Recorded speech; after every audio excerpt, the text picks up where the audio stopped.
दर्द में भी जो हंसना चाहो तो हंस पाओगे, टूटे फूलों को भी पानी में डालो तो उनमें भी महक पाओगे। जिंदगी किसी ठहराव में कहीं रुकती नहीं, हिम्मत जो करोगे तो मंजिल खुद ब खुद पा जाओगे। दोस्तों, आजकल सबकी जिंदगी कितनी तेज चल रही है और इस तेज जिंदगी में बहुत कुछ तेज चलने लग गया है और आज का टॉपिक इसी से ही रिलेटेड है। आज का टॉपिक है हाइपरटेंशन इन यूथ, यानी कि high blood pressure in youth. Doctor, सबसे पहले तो हमें हाइपरटेंशन के बारे में कुछ बताइए कि ये होता क्या है। इसमें ब्लड प्रेशर जो है, आमतौर पे जो ब्लड प्रेशर इंसान का जो से 30-40 साल का होता है तो 120-80 आम गिना जाता है, तो बढ़ जाता है तो उसको हाइपरटेंशन कहते हैं। तो सर, अगर हम यूथ में बात करें तो आपने कहा जैसे 30-40, और क्या ये बचपन से भी हो सकता है या यूथ में भी हो सकता है? हाँ, ये बचपन से भी हो सकता है और यूथ में भी हो सकता है। ठीक है, जैसे कि डॉक्टर ने बताया, वैसे तो 30-40 साल नॉर्मल एज है, पर बचपन से भी हो सकता है और यूथ में भी हो सकता है। डॉक्टर, जो हाइपरटेंशन है यानी कि हाई ब्लड प्रेशर, क्या स्टेजेस होती है इसकी? जो बेसिकली जो ब्लड प्रेशर, जैसे आपने अभी सवाल पूछा कि ये बचपन में हो सकता है नहीं हो सकता, वैसे बचपन में बहुत कम रेयर होता है, फिर जैसे एडोलेसेंट आएगा फिर बढ़ेगा। तो ये सबसे ज़्यादा जो होता है 60 साल के ऊपर ज़्यादा बहुत कम होता है। ऑलमोस्ट 50% लोगों को 60 साल के बाद ब्लड प्रेशर होता है। स्टेज तो उनको बेसिकली अलग अलग गाइडलाइंस है, अलग अलग डिवाइड करते हैं। सपोज आप हाइपरटेंशन गाइडलाइंस लेते हैं वेस्टर्न कंट्रीज़ की, तो उन्होंने हाइपरटेंसिव नॉन हाइपरटेंसिव बताया है, लेकिन इंडिया में सिंप्लीफाइड करने के लिए इंडियन जो हार्ट एसोसिएशन है उन्होंने 3 स्टेज में डिवाइड किया है। तो किसी को ब्लड प्रेशर 118 साल से ऊपर हो गया, उसका ब्लड प्रेशर 150 से ऊपर हो गया, ऊपर वाला सिस्टोलिक बोलते हैं, जैसे ऊपर वाला कहते हैं, और डायस्टोलिक जो है नीचे वाला 90 से ऊपर कहते हैं। तो किसी को 150 और 90 से ऊपर हो गया तो उसको हाइपरटेंशन कहते हैं। तो डॉक्टर ने जैसे बताया कि अलग अलग स्टेजेस, 3 स्टेजेस आपने बताई कि इंडियन उसके अकॉर्डिंग 3 स्टेजेस में डिवाइड हो चुका है। और तो डॉक्टर, अभी तो हमने स्टेजेस के बारे में जाना, अब जानते हैं हाइपरटेंशन राइज क्यों होता है, कॉजेस क्या होते हैं इसके? आमतौर पे हाइपरटेंशन जो होता है उसको हम इडियोपैथिक बोलते हैं, क्योंकि हम ज़्यादातर पता नहीं चलता है कि ये क्यों हुआ। जो जैसे आपने 50 साल का पर्सन है उसको हाइपरटेंशन हो गया तो जनरली 90-95% चांस है हमें पता नहीं चलता क्यों हुआ है, इडियोपैथिक कहते हैं उसको। पर ये जो हाइपरटेंशन है, ये आपने जैसे सवाल पूछा कि बचपन में हो सकता है, किसी 5 साल के बच्चे को हो गया या किसी 15 साल के बच्चे को हो गया, तो उसमें सेकेंडरी कॉजेज जो हाइपरटेंशन करती हैं वो काफ़ी कॉमन होती है, जैसे कि नाड़ी में ब्लॉकेज, जैसे कोआक्टेशन ऑफ आयोटा बोलते हैं कि हार्ट की जो मेन आयोटिक आर्टरी उसमें ब्लॉकेज हो गया, या फिर किडनी की आर्टरी में ब्लॉकेज हो गया, या किडनी फेल हो गई, या कोई मोटापा बहुत हो गया, लाइफ से ज़्यादातर ऐसे कॉजेज सेकेंडरी कॉजेज बोलते हैं उनको। तो जैसे कि डॉक्टर ने बताया 90-95% चांसेस में नहीं पता चलता, कोई कॉज उसका नहीं होता, बट अगर छोटे बच्चों में या यूथ में होता है, सेकेंडरी कॉजेज डॉक्टर ने बहुत बताया। इसके अलावा भी कुछ कॉजेज होते हैं, एंग्जाइटी, कोई ज़्यादा गुस्से में, जो ज़्यादा बच्चा गुस्सा करता है उसको भी हो सकता है हाई ब्लड प्रेशर। बिल्कुल, आपने बहुत अच्छा सवाल पूछा। आजकल का जो यूथ है वो उसका जो सपना है रैपिड राइज है कि मैं किस में 25 साल में 30 साल में जितना रैपिड राइज है, वो काफ़ी स्ट्रेसफुल ज़िंदगी जीता है। तो उस स्ट्रेस की वजह से, काम के स्ट्रेस की वजह से या पढ़ने के स्ट्रेस की वजह से और खाने पीने का ना ध्यान देने की वजह से, उसमें स्ट्रेस अपने और डाइट की वजह से भी जल्दी ब्लड प्रेशर बढ़ जाता है। और सर, जो आजकल हम कल्चर देख रहे हैं, ड्रग्स का बहुत वो हो गया, टबैको, स्मोकिंग और अल्कोहल, उसके कारण भी जो आज का यूथ है वो इफेक्ट हो रहा है, उसको हाइपरटेंशन हो रहा है। स्मोकिंग से डायरेक्ट हाइपरटेंशन का कोरिलेशन तो मैं नहीं कहूँगा, but yes, smoking contributes to it. But जो आपने बोला कि alcohol, it is very important issue, and आपको पता ही है एडिक्शन काफ़ी कॉमन है पंजाब में। तो कोई अल्कोहल लेता है, ड्रिंक लेता है, वो अकेला अल्कोहल नहीं लेता, वो साथ में स्नैक्स बहुत खाता है। तो उसमें जो सॉल्ट होता है, जैसे कि चिकन हो गया, पनीर हो गया, वो सॉल्टी चीज़ें बहुत ज़्यादा खाने से उनमें ब्लड प्रेशर काफ़ी एग्रीवेट करता है। तो डॉक्टर, कुछ साइंस और सिम्टम्स भी होते होंगे इसके कि एक इंसान को अगर हाई ब्लड प्रेशर हो गया है, हाइपरटेंशन हो गया, तो इसको आइडेंटिफाई कैसे करें? आमतौर पे हाइपरटेंशन को कुछ खास सिम्टम नहीं है तो शुरू में, जैसे मैंने आपने सवाल पूछा कि स्टेजेस क्या होते हैं, तो जो इनिशियल स्टेज होता है स्टेज 1 में होता है, ज़्यादातर लोगों को पता नहीं चलता कि ब्लड प्रेशर हुआ है, तभी इसका नाम दिया गया है साइलेंट किलर। इसको hypertension is equivalent to silent killer. और शुरू में तो कोई सिम्टम नहीं होती, लेकिन जैसे जैसे ब्लड प्रेशर बहुत ज़्यादा बढ़ता जाता है, आमतौर पर वो हेडेक की तरफ मैनिफेस्ट करता है। ज़्यादातर लोगों को हेडेक होता है, फिर कई बार कुछ लोगों को स्ट्रोक हो जाता है।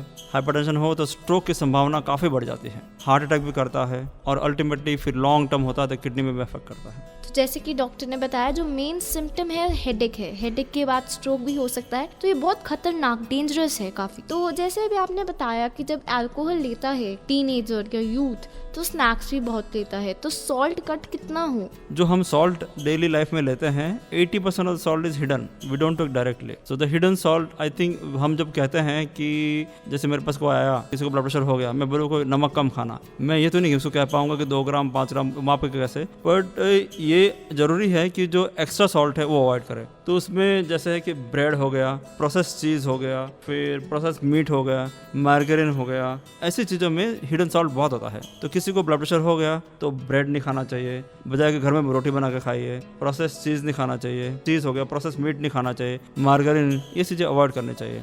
और सलाद खीरा खाते हैं उसमें एक्स्ट्रा सॉल्ट नहीं डालना चाहिए, अचार नहीं खाना चाहिए, पापड़ नहीं खाना चाहिए, जिसमें एक्स्ट्रा सॉल्ट हो वो बंद कर देना चाहिए। नॉर्मल सॉल्ट दाल सब्जी में डालना चाहिए। अब हम जानते हैं कितना कॉमन है यूथ की, हमने थोड़ी सी बात की कि यूथ में अल्कोहल की वजह से हो रहा है, स्ट्रेस की वजह से हो रहा है, तो कितना कॉमन है यूथ में, कितने केसेस आ जाते हैं? हाइपरटेंशन तो काफ़ी बढ़ रहा है, और जैसे जैसे इंडिविजुअल जो है जो फास्ट फूड ज़्यादा खाते हैं, इनएक्टिविटी है, ओबेसिटी बढ़ रहा है, उनमें हाइपरटेंशन काफ़ी बढ़ रहा है। रूरल जो इंडिया में स्टडीज़ हुई है उसमें रूरल इंडिया में हाइपरटेंशन ओवरऑल, मैं यूथ और अडल्ट की बात नहीं करूँगा, जो बट 10% है, और जो अर्बन है जैसे सिटीज़ में है वो 25% से। वो इसीलिए है कि जो यंगर पॉपुलेशन है, लाइफ जैसे आपने बताया स्ट्रेस हो गया, डाइट हो गया, उस डिफरेंस की वजह से सिटीज़ में ब्लड प्रेशर ज़्यादा है और रूरल में कम है। जैसे कि हम हाइपरटेंशन यूथ के बारे में बात कर रहे हैं, तो जितने भी आपके पास पेशेंट्स आते हैं, अगर हम यंग गर्ल्स का बात करें या यंग बॉयज़ का बात करें, तो लड़कियों में ज़्यादा होता है या लड़कों में ज़्यादा ये केस पाया जाता है, अगर हम जवान लड़के लड़कियों की बात करें? नहीं, ऐसा कुछ डिफरेंस नहीं है हाइपरटेंशन के बारे में, ऐसा नहीं है, बट कुछ बीमारियां जो है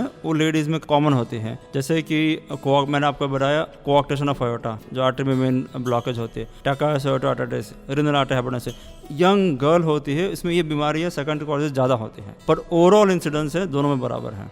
मतलब ऐसा कुछ नहीं है कि लड़कियों में ज़्यादा नहीं, है, लड़कों ऐसा में ज़्यादा है, नहीं, ऐसा सब नहीं, बराबर है। तो डॉक्टर, हमने हाइपरटेंशन, हाई ब्लड प्रेशर की तो बात कर ली, अब जानते हैं कि नॉर्मल ब्लड प्रेशर कितना होता है और क्यों ज़रूरी है कि हम नॉर्मल ब्लड प्रेशर मेंटेन करके रखें? जो नॉर्मल ब्लड प्रेशर होता है, our goal is to have a blood pressure जो 140, जो ऊपर वाला सिस्टोलिक ब्लड प्रेशर होता है उसे 140 से नीचे होना चाहिए, और जो डायस्टोलिक ब्लड प्रेशर है, जो नीचे वाला ब्लड प्रेशर बोलते हैं, और 90 से नीचे होना चाहिए। ये हो गया आम जनरल पॉपुलेशन के लिए। लेकिन किसी को डायबिटीज़ है तो रिस्क और बढ़ जाती है, और तो हम उसको और नीचे लाना चाहते हैं। डायबिटीज़ में ये ऊपर वाला जो ब्लड प्रेशर सिस्टोलिक बोलते हैं उसको 140 लाना चाहते हैं, और नीचे वाला है 80 लाना चाहते हैं। ये इसलिए लाना चाहते हैं कि यदि ब्लड प्रेशर जाता ही रहा, तो जैसे आपने बताया कि स्ट्रेस इंडिविजुअल है तो उसको स्ट्रोक हो गया, उनमें जो किसी को हाइपरटेंशन है तो उसमें स्ट्रोक रिस्क काफ़ी बढ़ जाता है, इनको हार्ट अटैक हो सकता है, और लॉन्ग टर्म दिमाग में ब्लीडिंग हो सकती है। किसी का ब्लड प्रेशर 200 हो गया, 220 हो गया तो दिमाग में नस फट जाती है, तो ब्लीडिंग हो जाती है, और 10-15 साल के बाद किडनी फेल हो जाती है। इसलिए ज़रूरी है कि ब्लड प्रेशर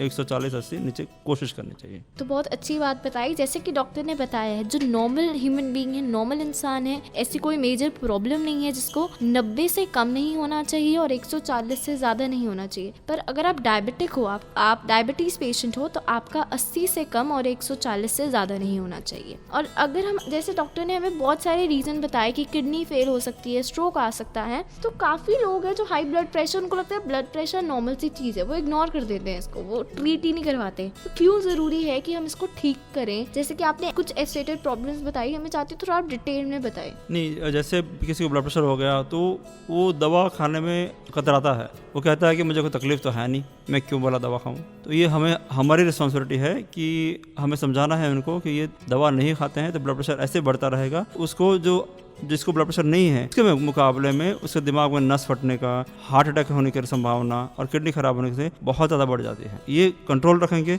तो उनको हार्ट अटैक नहीं होगा, स्ट्रोक नहीं होगा और किडनी फेल कम होगा। अगर दोस्तों आप चाहते हैं कि आपको हार्ट अटैक ना हो, स्ट्रोक भी ना हो, आपकी किडनी भी ना फेल हो, तो अगर आपको हाई ब्लड प्रेशर होता है तो उसको क्योर करिए, इग्नोर मत करिए। तो डॉक्टर, इसके ट्रीटमेंट के बारे में बताओ, क्या मेडिकेशन होती है या क्या प्रॉपर फिर बाद में प्रॉपर सर्जरी होती है, क्या होता है इसके मेडिकेशन में या ट्रीटमेंट में? जो हाइपरटेंशन है वो सिंपल बीमारी है, इंडिविजुअल की विल पावर है, तो आसानी से इसे कंट्रोल में और क्योर किया जा सकता है। I think foremost important is the diet, कि हेल्दी डाइट खाए। हम जैसे मैंने बताया कि एक्स्ट्रा प्रोसेस जो जैसे बाहर चीज़ें वो कम कर दें, जिसमें सॉल्ट ज़्यादा हो वो अवॉइड करें। डेली वॉक करें, एटलीस्ट 30-40 मिनट वॉक करें, ताकि हम मोटापा ना हो। मोटापा एक बहुत, आपने जब शुरू में सवाल पूछा था क्या यंग बच्चों में होता है, तो ये मोटापा जो छोटे बच्चों में हो रहा है 15 साल 20 साल में, वो ब्लड प्रेशर बढ़ा देता है। तो मोटापा ना हो तो ब्लड प्रेशर नहीं बढ़ेगा, तो डेली वॉक करना चाहिए। फिर जिनको हम लाइफस्टाइल मॉडिफिकेशन, जिसको डाइट हो गया, वजन कम हो गया, इसको हम लाइफस्टाइल मॉडिफिकेशन बोलते हैं। इससे नहीं ठीक हुआ तो फिर बीपी 150 और 90 से ऊपर रहा तो हम दवा शुरू करते हैं। और जो बहुत ही डिटरमाइंड इंडिविजुअल होता है, कोशिश करता है, वो शुरू में स्टेज 1 में होता है शुरू में, तो उसका बीपी लाइफस्टाइल मॉडिफिकेशन से और स्ट्रेस कम करने की वजह से, डाइट से काफ़ी हद तक संभावना होती है कि वो दवा बंद कर सकता है बाद में। सर्जरी की बहुत ज़रूरत, इसमें डायरेक्ट सर्जरी नहीं, दवा से काम चल जाता है या लाइफस्टाइल मॉडिफिकेशन से काम होता है। आपने सर्जरी का सवाल पूछा, तो जो सेकेंडरी कॉजेज होते हैं, जैसे यंग आर्टरी बंद हो गई, लेडीज़ में कोई कोऑक्टेशन हो गया या फिर किसी किडनी के आर्टरी में ब्लॉकेज आ गई, उससे हम सर्जरी या एंजियोप्लास्टी से साफ कर सकते हैं। तो जैसे कि डॉक्टर ने बताया, अगर हम अपनी डाइट का ध्यान रखेंगे, अच्छी वॉक लेंगे, अच्छा लाइफस्टाइल फॉलो करेंगे, तो मेडिकेशन की ज़रूरत नहीं है। बट अगर आप वैसा नहीं करते तो दवाइयाँ लेनी पड़ेंगी आपको, और फिर अगर आप दवाइयाँ भी ढंग से नहीं लेते, उसका इलाज अच्छी तरह से नहीं करते, फिर आपकी सर्जरी भी हो सकती है। डॉक्टर, जैसे आपने अभी बताया, हमने ट्रीटमेंट की बात की, तो मेडिकेशंस के बारे में आपने बताया कि दवाइयाँ देते हैं, उन दवाइयों का कुछ साइड इफेक्ट भी होता है अगर हम दवाइयाँ लेते हैं? वो आमतौर पे जो हम ब्लड प्रेशर की दवा देते हैं, आमतौर पे काफ़ी लोगों को सूट कर जाती है, इससे 90-95% को सूट आती है। लेकिन हर कोई मेडिसिन का कोई छोटा छोटा साइड इफेक्ट तो होता ही है, वो लेने से ही पता चलता है। जैसे कि एम्लोडिपिन दवा है, वो लेते हैं तो पैरों में सूजन आ सकती है, या टेलमिसार्टन बोलते हैं या रामिप्रिल गोली बोलते हैं, वो लेते हैं तो खांसी हो, सूखी खांसी हो सकती है। तो बीटा ब्लॉकर लेते हैं तो उसमें थोड़ी थकावट जैसी लग सकती है, हार्ट रेट स्लो हो सकता है। तो हर कोई मेडिसिन का साइड इफेक्ट, बट ज़्यादातर मेडिसिन 90-95% लोग टॉलरेट कर लेते हैं। बहुत 5% लोगों में साइड इफेक्ट होता है, वो देने से ही, टेस्ट करने से पता चलता है। तकरीबन 5% लोगों में ये साइड इफेक्ट हो सकता है, और वो उसका कोई तरीका नहीं है। अगर हम एक बार आप खाओगे तभी आपको पता चलेगा कि साइड इफेक्ट हुआ है कि नहीं हुआ। और ये लिथल नहीं है, घबराने की बात नहीं है। हाँ, घबराने की बात नहीं है और आराम से ठीक हो जाएगा। डॉक्टर, जैसे आपने स्टेजेस बताए कि पहले तो आप डाइट फॉलो कर लो, फिर आप दवाइयाँ खा लो, फिर सर्जरी होएगी, तो ऐसी कौन सी स्टेज है हाइपरटेंशन में, हम सोचते हैं हम खुद ही ठीक कर लें, कौन सी ऐसी स्टेज है जिसको पहचानना है हमें कि नहीं, अब हमें डॉक्टर को कंसल्ट करना चाहिए, अब हम और अवॉइड नहीं कर सकते डॉक्टर को? नहीं, किसी को भी ब्लड प्रेशर पिकअप एक बार हो गया, एक बार डॉक्टर के पास चेकअप तो जरूर कराना चाहिए। और उसको पता, ब्लड प्रेशर 150 और 90 से कंसेक्यूटिव रहता है, 2 बार रीडिंग करने से ज़्यादा ही रहता है, तो फिर उसको लाइफस्टाइल मॉडिफाई तो करना ही है। और मैं समझता हूँ कि 4 हफ्ते 6 हफ्ते में उसको फ़र्क नहीं पड़ता है, फिर दवा शुरू करनी पड़ेगी। मतलब किसी को ब्लड प्रेशर डायग्नोस हुआ, मतलब 150 और 90 से ऊपर हुआ, डॉक्टर तो एक बार कंसल्ट कर लेना चाहिए। मतलब ज़रूरी है आप कंसल्ट कर लो, आप अपने आप से अंदाजे मत लगाइए। अगर आपको लगता भी आपको ब्लड प्रेशर हो गया तो एक डॉक्टर के पास जाएं, डॉक्टर जैसा कहते हैं, अगर लाइफस्टाइल चेंज करने को कहता है तो आप वो कर लीजिए, दवाई है आप दवाई खा लीजिए ताकि आप हेल्दी रहें। तो डॉक्टर, लाइफस्टाइल और डाइट में आपने बहुत सारी चीज़ें बताई कि ये मत खाइए, ये मत खाइए, और लाइफस्टाइल में आपने बोला वॉक करिए, तो कुछ और टिप्स लाइफस्टाइल और डाइट को कैसे चेंज कर सकते हैं? जैसे लोग कहते हैं कॉफ़ी नहीं पीनी होती, उसके बारे में आप बताएं कि कॉफ़ी हाई ब्लड प्रेशर वाले लोगों को नहीं पीनी चाहिए, और लाइफस्टाइल में वॉक के अलावा और क्या चीज़ें हो सकती हैं उसके बारे में कुछ बताएं।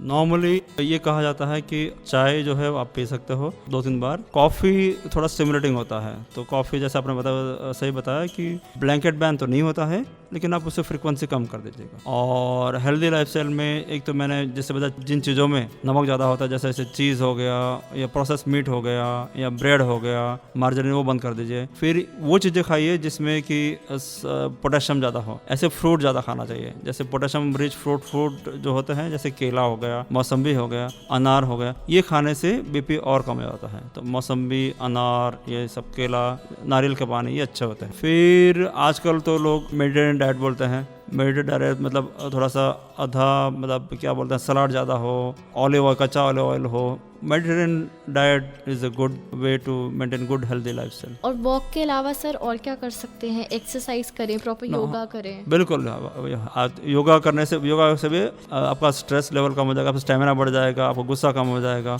Yoga is very useful definitely. तो शुरू के स्टेज है, तो जैसे आपने बताया योगा करिए, बिल्कुल स्ट्रांगली रिकमेंड योगा करिए। तो अच्छा खाइए, प्रोसेस्ड फूड को अवॉइड करिए, फ्रूट खाइए जैसे कि डॉक्टर ने बताया, पोटेशियम रिच फ्रूट्स खाइए और अपने आप को हेल्दी रखिए, स्ट्रेस से दूर रखिए, हाइपरटेंशन से दूर रखिए। डॉक्टर अब एक लास्ट क्वेश्चन, अगर एक बार ये इंसान इफेक्ट हो जाए इससे, हाइपरटेंशन से, हाई ब्लड प्रेशर से, तो क्या वो इसको अपनी लाइफ से एलिमिनेट भी कर सकता है अगर वो अच्छी तरह इसका ध्यान रखे? मेरे ख्याल से किसी को जल्दी पता चल गया कि 150 नंबर शुरू में ही बीपी, और शुरू में इसने डॉक्टर को कंसल्ट कर लिया, एंड वो काफ़ी परहेज रखता है, जैसे कि एक्स्ट्रा सॉल्ट नहीं खाता है, वो डेली वॉक करता है और ज़्यादा खाने पीने में ध्यान रहता है, योगा करता है, वो he is not a stressful person, जैसे इरिटेट नहीं होता है, ऐसे योगा करता है, I think he can eliminate blood pressure. Yes, it's possible. तो जैसे कि डॉक्टर ने बताया, अगर आप फर्स्ट स्टेज में ही, पहली बार में ही उसको ध्यान से देख लेंगे तो आप उसको ठीक कर सकते हैं, क्योर कर सकते हैं, प्रॉपर्ली एलिमिनेट कर सकते हैं। तो डॉक्टर जाते जाते एक फाइनल मैसेज हमारे श्रोताओं के लिए। आपका जो टॉपिक आज का था उसके यूथ एंड हाइपरटेंशन, तो हेल्दी लाइफस्टाइल लेने से, जैसे बचपन से यदि हम एक्सरसाइज करें या कोई स्पोर्ट्स खेलें या योगा करें, वो एक एक्टिविटी हो गया। फिर अपने आप को बहुत ज़्यादा स्ट्रेसफुल ना रखें और खाना हेल्दी खाना खाएं, बाहर का खाना कम खाएं, फ्रूट ज़्यादा खाएं, तो मेरे ख्याल से हमें मोटापा ना हो, तो हमें बीमारी ही नहीं हो सकती। Doctor thank you so much, आप इतने कीमती शेड्यूल में से अपने टाइम टेबल में से हमारे लिए समय निकाल के आए और इतनी अच्छी और इतनी महत्वपूर्ण जानकारी हमें दी। Thank you, pleasure talking to you, thank you.